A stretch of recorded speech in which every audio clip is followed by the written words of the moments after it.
If you ever thought earning six figures would mean you'll become wealthy, chances are you're wrong. 51% of Americans making $100,000 or more are living paycheck to paycheck, which sounds really strange, but there's 5 reasons why high-income earners are broke. Firstly, there's this weird behavioral phenomenon to think about. A 2023 survey asked Americans how much they would need to be comfortable. Surprisingly, the answers varied widely. The more income someone made, the more money they needed. On average, people who earned under $50,000 said they needed $184,000 to be comfortable, but people who earned more than $100,000 said they needed $341,000. And I can confidently say most of my friends would agree with these numbers. Most of my friends, including me, grew up poor but are now considered a high-income earner, which is great. But the problem is, this is their first experience with having money. Naturally, they'll want to treat themselves and spend it, in a way to compensate for their childhood when they didn't have anything. They'll splurge on front row concert tickets, get the Apple Vision Pro, and always upgrade to the newest iPhones. But this sudden urge to spend makes them really reckless with their money. And now, it might be too late. In behavioral psychology, they call this lifestyle inflation. Basically, it's when you start spending more money as your income goes up, resulting in little to no money left over despite earning more. Sometimes it happens so gradually that you don't even notice it. It might start off as upgrading to a nicer apartment that costs $2,500 a month from one that costs $2,000. 5 years later, you find out you're spending $7,000 a month to live in a prime location with a Whole Foods around the corner. I found that for me, the most effective way to prevent lifestyle inflation is by setting savings goals. Once I had clear, concrete targets like saving for a house or emergency fund, I was way less likely to spend on unnecessary things. I use my savings goal tracker to do this, and you can get it for free with the link below. Next, many high-income earners believe income and wealth are the same thing, but in reality, they're completely different. When most people realize they want to become rich, they do one of two things. They gun for a promotion, or they work in an industry that pays a lot of money, which is exactly what I did. I wasn't smart enough to become a doctor or a lawyer, so I set my eyes on the finance industry. Typically, these jobs are really hard to get unless you know people, and as someone who grew up without any money or any connections, it was really tough. Everyone was competing for these limited roles, so I had to put in a lot of extra work. I pulled countless all-nighters studying to try to get good grades while sending out thousands of cold LinkedIn messages and emails to network and get my foot into the door. After 4 years of non-stop grinding, I finally received a job offer on Wall Street, and the first thought I had was, yes, we made it. But the problem is, wealth isn't about how much money you earn, it's about how much money you keep. And I'm not talking about your savings. Dave Ramsey once said, saving without a mission is garbage. Your money needs to work for you, not lie around for you. A 2018 research study found that for millionaires, their income is only 8.2% of their wealth. The other 91.8%, that's how a public school teacher can be wealthier than a doctor who earns 5 times the teacher's salary. Author George Clason explains it like this. Think of every dollar you have like a worker. That worker has the ability to magically produce more workers. $1 could potentially create hundreds more workers for you. In finance, they call this an asset. Basically, it's something with value that's either worth money or generates money for you, like investing in stocks, real estate, or starting a business. The problem is, many high-income earners don't focus on converting their income into assets, either because they don't know about it or they just think they can do it later. But the rule of thumb is the longer you hold an asset, aka the earlier you start, the faster it grows and the more money you'll have over time thanks to compound interest. Compound interest is an exponential function, but don't worry about all this mathematical jargon. Just look at this line. Here's a linear function that gets bigger as you move to the right. It's a straight line. It always goes up at the same angle at the same rate.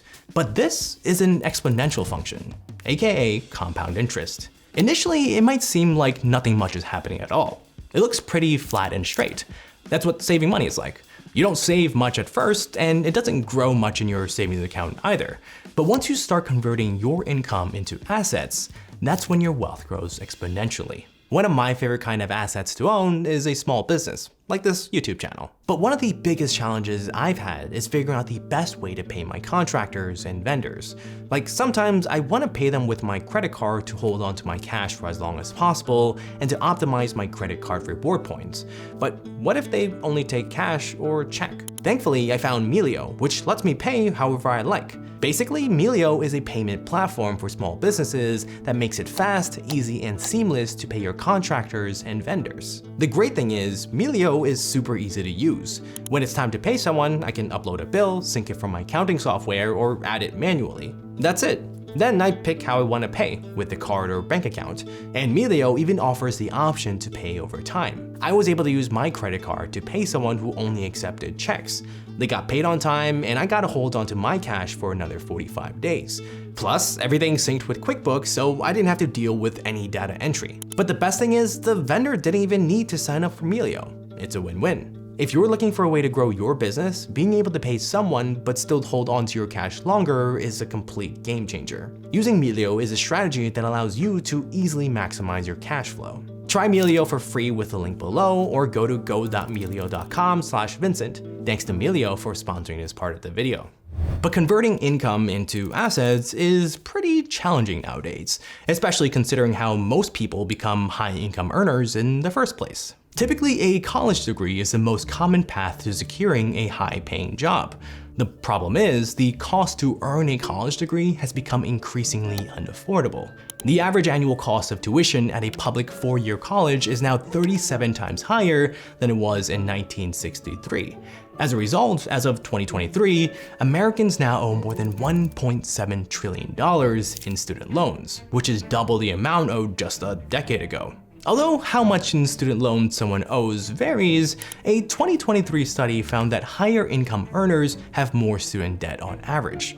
Those earning more than $97,000 a year hold more than $52,000 in student debt, which signals two major consequences. One, most high-income earners are paying hundreds or thousands of dollars every month to the student loan providers. Two, they are less likely to qualify for lower payments or other loan relief because of their income. But it's not just student debt. There's also the housing affordability crisis to think about. The cost of homes has outpaced inflation and the median household income since 1985. Median home prices have more than doubled between 2000 and 2022, making it very difficult to buy one. As a result, many people are forced to rent. The problem is, it's now more expensive than ever to do so. In 2010, the average cost of rent across the US was about $1,083.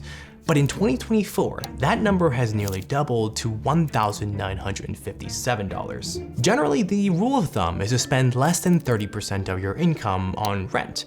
But in major cities where high-income earners tend to live, that's nearly impossible to do. Average rent in New York City and San Francisco now costs $4,700 and $3,200 per month, respectively. Naturally, when a good chunk of your income is dedicated to paying off student loans and housing costs, people tend to rely on credit cards. A 2024 study found that people with higher income are more likely to depend on credit cards. The problem is, using a credit card incorrectly to make purchases doesn't equal the actual amount spent. If you don't repay the amount on time, interest payments will compound, causing the debt you owe to grow exponentially. Before you know it, that $100 you spent on groceries will show up on your credit card bill in a few weeks.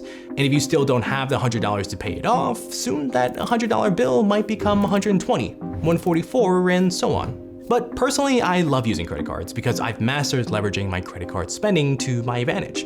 I know how to maximize sign-up bonuses and select the right credit cards for different purchases to earn free flights and hotel stays. But for many high-income earners, this concept of credit card churning is a black box. The problem is, knowing how to use credit cards correctly isn't something that's taught in schools. But the rule of thumb is to use your credit card to spend only what you can afford to pay off each month in order to avoid paying interest. Next, there's the bombardment spiral to think about. Billion-dollar companies constantly overwhelm us with ads, suggesting you to buy this and people will recognize your success, which leads to thoughts like, I wish I had what they had, I wonder what it's like to be them. The problem happens when this sense of wonderment translates into action. In psychology, they call this keeping up with the Joneses, and high-income earners are very susceptible to this because they sort of have the means to carry it out. Basically, keeping up with the Joneses is when you use your neighbors as a measuring stick for success. If you see your neighbor, David, with the newest Tesla, you're gonna feel like you need to have it too. And social media only extends this issue.